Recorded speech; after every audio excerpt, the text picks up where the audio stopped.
This lecture will discuss digital signals and how they relate to the I/O board. Implementing Boolean logic.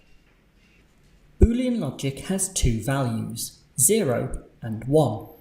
These can be represented in the real world using either two voltage levels or two current levels. A simplistic voltage representation would have a logic 0 signalled by 0 volts and a logic 1 signalled by 5 volts. Unfortunately, in the real world, voltages are never exactly what you expect. This is a 5-volt power supply which is used to power the I/O board. If we measure the voltage across it, you can see that it is 5.04 volts, not 5 volts. This value could be caused by things like internal resistance, loading levels, or noise. To overcome this problem, single voltage levels were replaced by a range of voltages. 4 different voltage levels can be specified, 2 when considering inputs and 2 when considering outputs. Inputs and outputs. Before we consider the voltage levels in more detail, it is important to discuss inputs and outputs. A common block diagram notation has an input block leading to some process which feeds into an output block, as shown in the top diagram. The inputs are on the left and feed through to outputs on the right.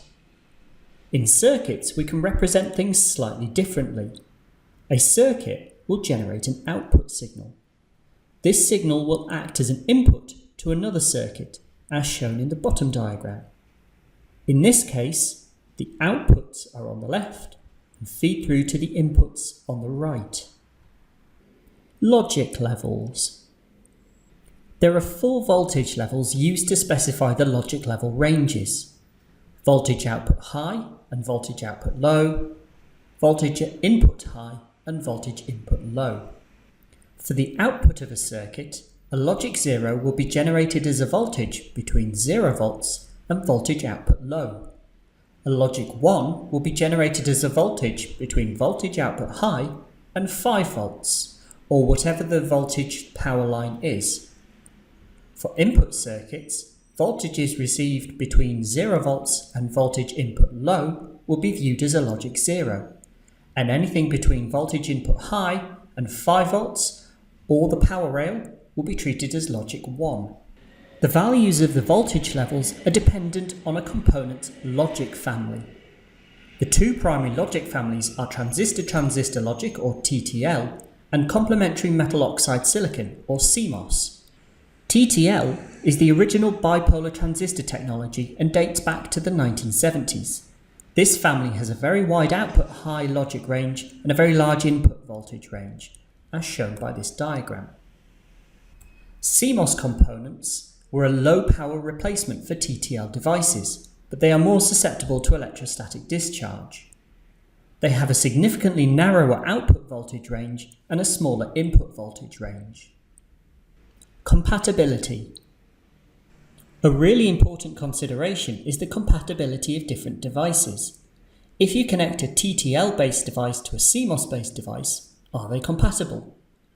If we look at the example of connecting a component which outputs a TTL signal to a component that is looking for a CMOS input, you can see that there is a problem. The TTL output range for a logic 1 is 2.4 volts to 5 volts. However, the CMOS device is looking for voltages between 3.2 volts and 5 volts.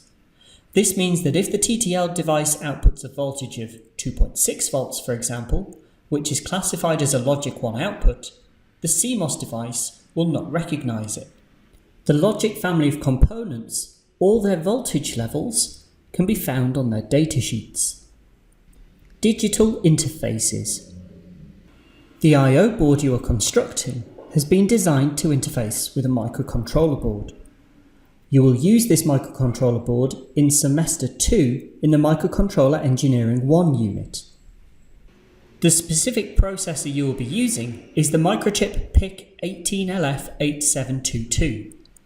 This device has 70 general-purpose digital interface pins, which can be configured as either an input or an output. They are grouped into ports labelled A through to H. These are shown on the schematic diagram for the I/O board.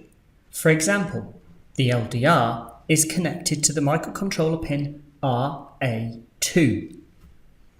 I/O pins on the microcontroller are capable of sinking or sourcing up to 25 mA of current. Sinking means that if the pin is connected as an input, it can take up to 25 mA of current from the circuit it is connected to before it breaks. Sourcing means that it is able to provide up to 25 mA of current to the output circuit. Let's look at the example of the LDR circuit, which is connected to pin RA2. The LDR acts as an input circuit to this pin. A simple model has the current flowing from the 5V line through to the pin. The resistor R12 is very important as it acts as a current limiting resistor. It ensures that the current going into the pin does not exceed the maximum. The current a pin is able to provide when it is an output pin is known as the sourcing current.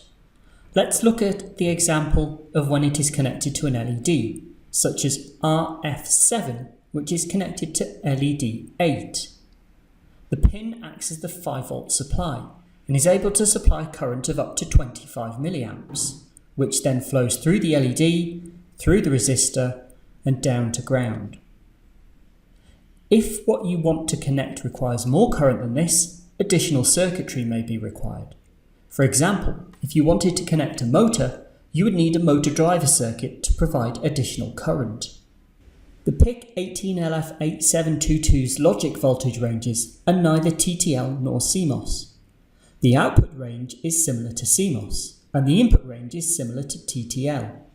It is always important to check and double-check the voltage levels on the datasheet, as getting them wrong can cause a lot of frustration when your circuit doesn't work.